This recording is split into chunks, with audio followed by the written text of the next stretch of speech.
네, 이 사건 취재한 주진희 기자와 바로 사건 추적해보겠습니다. 주 기자, 참 앞서 피해자 목소리로 직접 들어봤지만 살아있으면 된 거 아니냐, 어처구니가 없으면서도 좀 충격입니다. 피해자가 이런 말을 들었다는 거잖아요. 아무것도 안 했으면 지금 가해자만 낮은 형량을 받을 뻔한 상황이었던 거 아닙니까?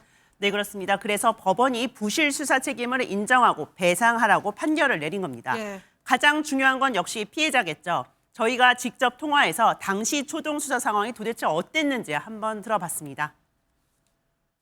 목격자 진술을 구체적으로 받은 적이 없고 관련돼서 이심이 돼서 증인으로 불려 나와서 했던 말이 바지가 조금 내려가 있었고 하체에 그 채무가 보일 정도였다라는 이야기를 하면서 성범죄와 관련된 정황이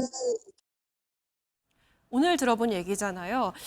들어보면 범죄 당시에 명확하게 이 성범죄 관련 정황이 있었던 건데 그러면 경찰이 당시에 뭐 DNA 검사를 한다든가 해서 성폭력 시도가 있었던지 뭐 이런 확인을 안 했던 겁니까?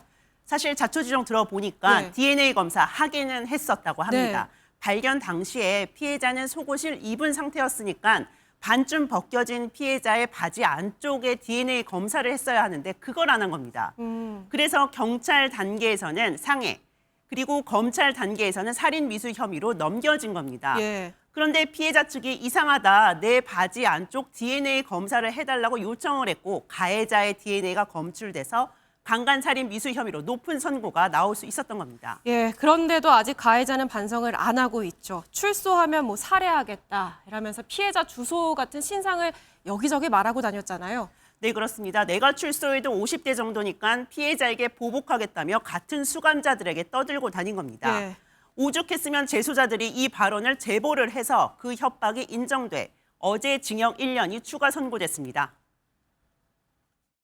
가해자 몇 번 보셨다면서요. 너무나도 건강해 보였고요. 이제 수영복이 미어 터질 듯한 그런 모습이 누가 감옥에 있고 누가 풀려 있는 거지라는 생각이 하지만 이 가해자가 1년을 추가로 선고하는 건 납득할 수 없다며 항소를 했고요. 피해자는 이 싸움을 계속해 나가야 하는 겁니다. 예, 이렇게 대놓고 보복 협박을 했는데 1년 추가하라니 참 아쉽기에 그지없습니다. 지금까지 주진희 기자였습니다.